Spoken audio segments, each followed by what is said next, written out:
दशकं 31 बलिदर्पोच्छेदः। प्रीत्या दैत्यस्तव तनुमहः प्रेक्षणात् सर्वदापि त्वामाराध्यन्नचित रचयञ्जलिं सञ्जगाद। मत्तः किं ते समभिलषितं विप्रसूनो वदत्वं व्यक्तं भक्तं भवनमवनीं वापि सर्वं प्रदास्ये। नामक्षीणां बलिगिरमुपाकर्ण्यकारुण्यपूर्णोऽपि अस्योत्सेकं क्षमयितुमना दैत्यवंशं प्रशंसन् भूमिं पादत्रयपरिमितां प्रार्थयामासि तत्त्वम्। सर्वं देहीति तु निगदिते कस्य हास्यं न वा स्यात्। विश्वेशं मां त्रिपदमिह किं याचसे बालिशस्त्वं सर्वां भूमिं वृणु किममुने जालपत्वां सदृप्यन्। यस्मादर्पा त्रिपदपरिपूत अक्षमक्षेपवादान् बन्धं चासावगमदतदर्होऽपि गाढोपशान्त्यै। पादत्रय्या यदि न मुदितो विष्टपैर्नापि तुष्येद् इत्युक्तेऽस्मिन् वरद भवते दातु कामे ततोऽयम्। दैत्याचार्य तव खलु परीक्षार्थिनः प्रेरणार्थं मामादेयं हरिरयमिति व्यक्तमेव बभाषे। याचत्येवं यदि स भगवान् पूर्णकामोऽस्मि सोऽहं दास्यामेव स्थिरमिति वदन् काव्यशब्दोऽपि दैत्यः।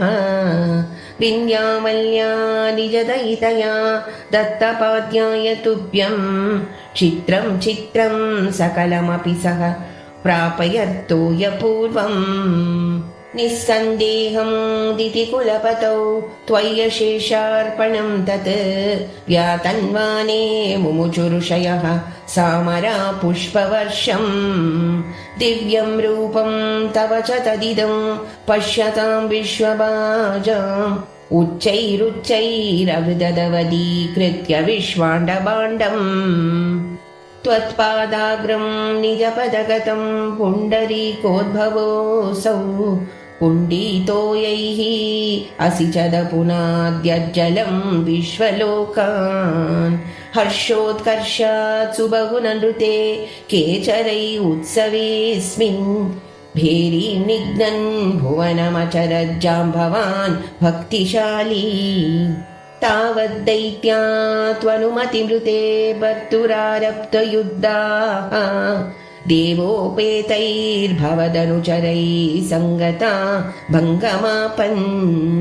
कालात्मायं वसति पुरतो यद्वशात् प्राग्जिता स्मः किं वो युक्तैरिति बलिगिरा ते तपातालमापुः।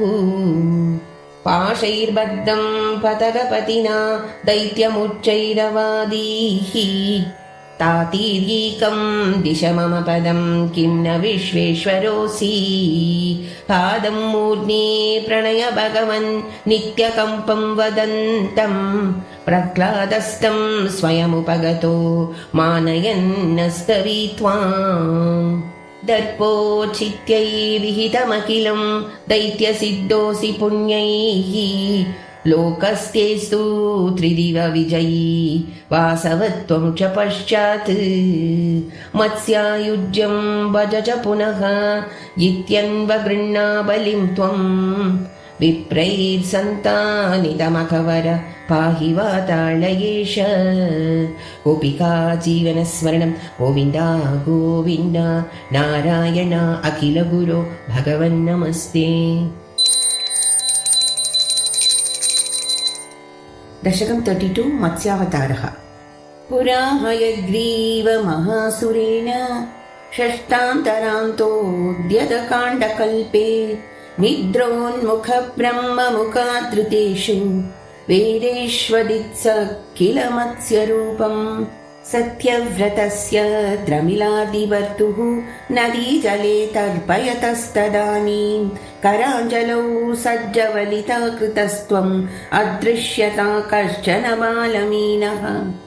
क्षिप्तं जले त्वां चकितं विलोक्य निन्येऽम्बुपात्रेण मुनिः स्वगेहं स्वल्पैरहोबि कलशीं च कूपं वापीं सरश्च न शिशे विभो त्वम् योगप्रभावाद्भवदाज्ञयैव नीतस्ततस्त्वं मुनिना पयोधिं षष्ठो मुना कल्पदिदृक्षुमेनं सप्ताहमास्वेति वदन्नयासीः प्राप्ते त्वदुक्ते हनिवारिधारा परिप्लुते भूमितले मुनीन्द्रः सप्तर्षिभिः सार्धमपारवारिन् उद्दूर्णमानः शरणं ययौ त्वाम् दरान् त्वदादेशकरीमवाक्तां नौरूपिणीमारुरुहुत्सदा ते तत्कम्पकम्प्रेषु च तेषु भूयः त्वम् अम्बुदेराविरभूर्महीयान्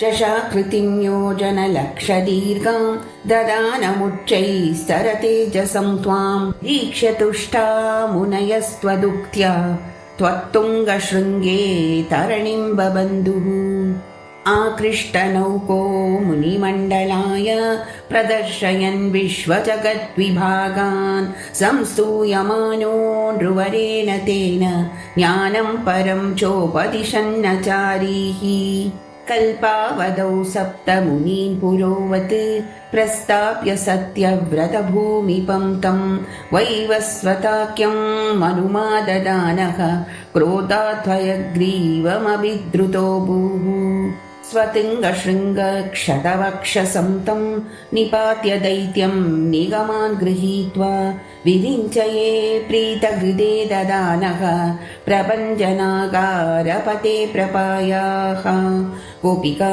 जीवनस्मरणं गोविन्द गोविन्द नारायण अखिलगुरो भगवन्नमस्ते।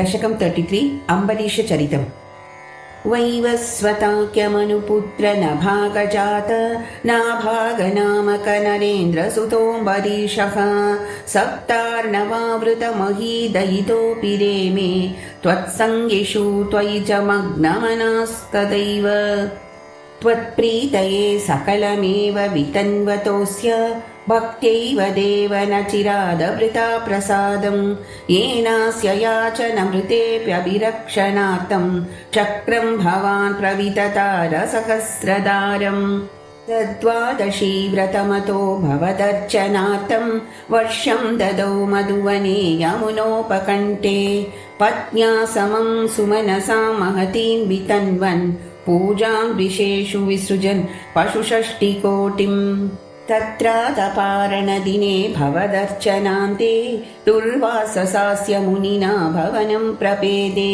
भोक्तुं वृतश्च स नृपेण परार्तिशीलो मन्दं जगाम यमुनां नियमन् विदास्यन् राज्ञातपारणमुहूर्तसमाप्तिखेदाद् द्वारैव पारणमकारि भवत्परेण प्राप्तो मुनिस्तदत दिव्यदृशा विजानन् क्षिप्यन् कृतोदधृतजटो वितता न कृत्यां च तामसिधरां भुवनं दहन्तीम् अग्रेऽभिवीक्ष्य नृपतिर्न पदार्चकम्पे त्वद्भक्तपादमभिवीक्ष्य सुदर्शनं ते कृत्यानलं शलभयन्मुनिमन्वदावीत् धावन्नशेषभुवनेषु बियास पश्यन् विश्वत्रचक्रमपि ते गतवान् विरिञ्चं खक्कालचक्रमतिलङ्घयतीत्यपास्तः शर्वं ययौ स च भवन्तमवन्दतैव भूयो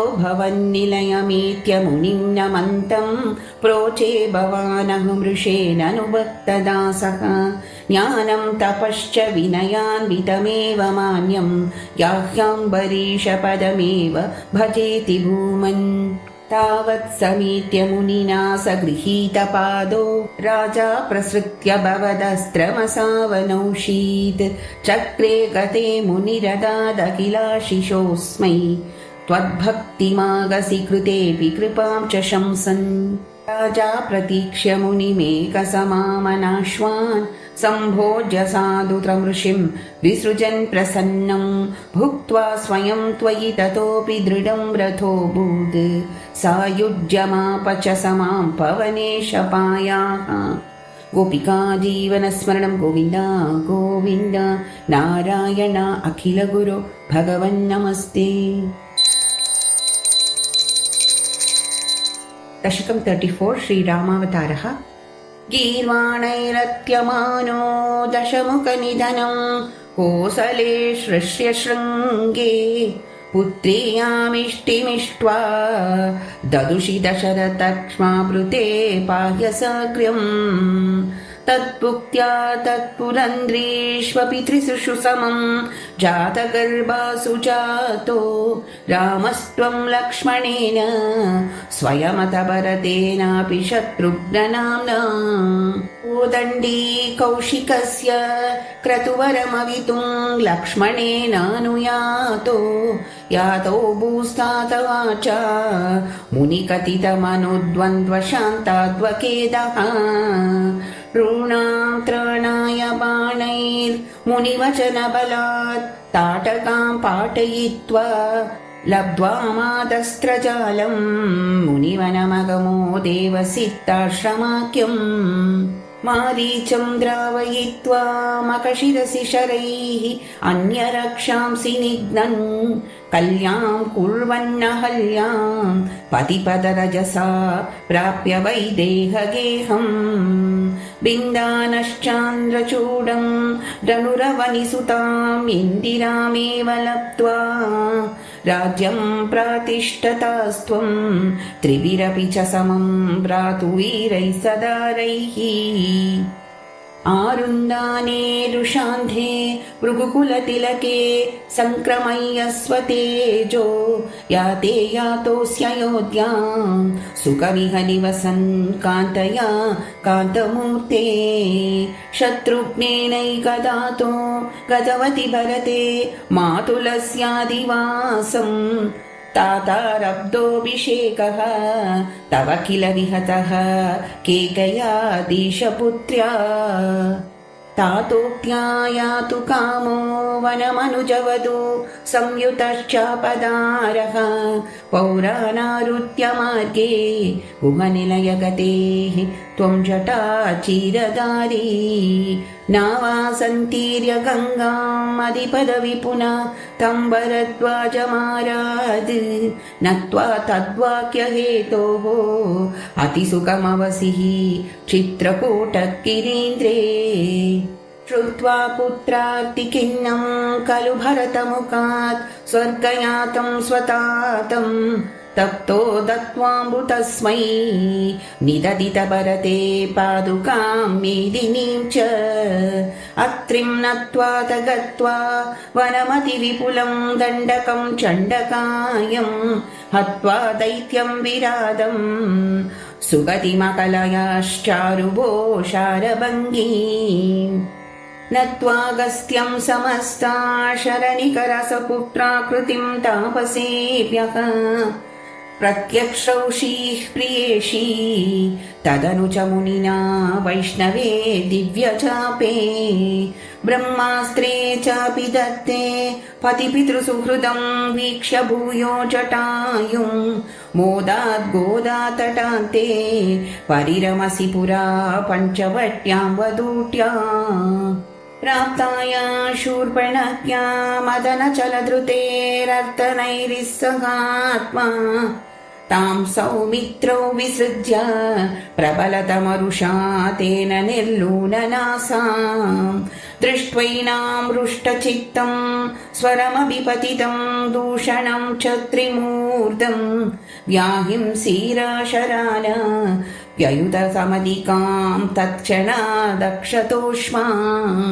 सोदर्या प्रोक्तवार्ता विवशदशमुखा दिष्टमारीचमाया सारङ्गं सारसाक्ष्या स्पृहितमनुगतः प्रावदीर्बाणगातं तन्मायाक्रन्दनिर्व्यापितभवदनुजां रावणस्तामहर्षीत् तेनार्तोऽपि त्वमन्तः किमपि मुदमदाः तद्वधोपायलाभात् भूयस्तन्वीं विचिन्वन्नहृतदशमुखस्त्वद्वधूं मद्वदेनेत् युक्त्वा याते जटायौ दिवमत सुहृदः प्रातनो प्रेतकार्यम् गृह्णानं तं कबन्धं जगनितशबरीं प्रेक्ष्य पंसातटे त्वं सम्प्राप्तो वातसूनुं वृषमुदितमनाः पाहि वातालयेश। दशकं 35 श्रीरामावतारः। नीतः सुग्रीवमैत्री तदनु हनुमता दुन्दुभे कायमुच्चैः क्षिप्त्वाङ्गुष्ठेन भूयो लुलुवितयुगपत्पत्रिणा सप्तसालान् हत्वा सुग्रीवघातो त्यतमतुलबलं वालिनं व्याजवृत्या वर्षावेलामनैषीः विरहतरिलतस्त्वं मतङ्गाश्रमान्ते सुग्रीवेणानुजोक्त्या सभयमभियता व्यूहितां वाहिनीं तां वृक्षाणां वीक्ष्य दिक्षु द्रुतमतदयिता मार्गणाया वनम्रां सन्देशञ्जाङ्गुलीयं पवनसुतकरे प्रादिशो मोदशाली मार्गे मार्गे ममार्गे कपिभिरपि तदा त्वत्प्रिया सप्रयासैः त्वद्वार्ता कर्णनोद्यद्गुरुदुरुजव सम्पाति वाक्य प्रोक्तीर्णार्णोदिरन्तर्नगरि जनकजां वीक्ष्य दत्त्वाङ्गुलीयं प्रक्षुद्योद्यानमक्षक्षपणचनरण सोडबन्धो दशास्यं दृष्ट्वा प्लुष्ट्वा च लङ्कां झटिति स हनुमान् मौलिरत्नं ददौ ते त्वं सुग्रीवाङ्गदादि प्रबलकपिचमू चक्रविक्रान्तभूमि चक्रो विक्रम्य पारे जलधि निशिचरेन्द्रानुजा श्रीयमाणः तत्प्रोक्तां शत्रुवार्तां रहसि निशमयन् प्रार्थना प्रार्थ्य रोषा प्रास्ताग्नेयास्त्रतेज त्रसदुदधिगिरा लब्धवान् मध्यमार्गम् कीशैराशान्तरोपाहृतगिरिनिकरैः सेतुमादाप्ययातो यातून्यामद्यदंष्ट्रा नखशिखरिशिला सालशस्त्रैः स्वसैन्यैः व्याकुर्वन् सानुजस्त्वं समरभुवि परं विक्रमं शक्रजेत्र वेगान्नागास्त्रबद्धः पतगपतिगरुन्मारुतैर्मोचितो भूः सौमित्रीस्त्वत्र शक्ति प्रकृतिगलदसुल्वात जानीत शैल ग्राणात् प्राणानुपेतो व्यकृणुतकुसृजिश्लाघिनं मेघनादं मायाक्षोभेषु वैभीषणवचनकृत स्तम्भनः कुम्भकर्णं सम्प्राप्तं कम्पितोर्वीतलमखिलचमु भक्षिणं व्यक्षिणोस्त्वम् गृह्णन् जम्भारि सम्प्रेषितरथकवचौ रावणेनाभियुध्यन् ब्रह्मास्त्रेणास्य बिन्दन् गलदतिमबलामग्निशुद्धां प्रगृह्णन् देवे श्रेणीवरोजवितसमरमृतैरक्षतैरुक्षसङ्गैः लङ्काभर्त्रा च साकं निजनगरमगाः सप्रियपुष्पकेण प्रीतो दिव्याभिषेकैः अयुतसमधिकान् वत्सरान् पर्यरंसीः मैथिल्यां पापवाचा शिव शिव किल तां गर्भिणीमभ्यहासीः शत्रुघ्नेनार्दयित्वा लवणनिशिचरं प्रार्थय शूद्रपाशं तावद्वाल्मीकियेः कृतवसतिरूपा सुतसीता सुतौ ते वाल्मीके त्वत्सुतोद्गापितमधुरकृते राज्ञया यज्ञवाटे सीतां त्वय्याप्तु कामे क्षितिमविशदसौ त्वं च कालार्तितो भूः एतौ सौमित्रिगाति स्वयमत सरयूमग्निनिश्चेषभृत्यैः साकं नाकं प्रयातो निजपदमगमो देववैकुण्ठमाद्यम् सोऽयं मर्त्यावतार तव खलु नियतं मर्त्यशिक्षार्थमेवं विश्लेषार्तिर्निराग त्यजनमपि भवेत् कामधर्मातिसत्या नो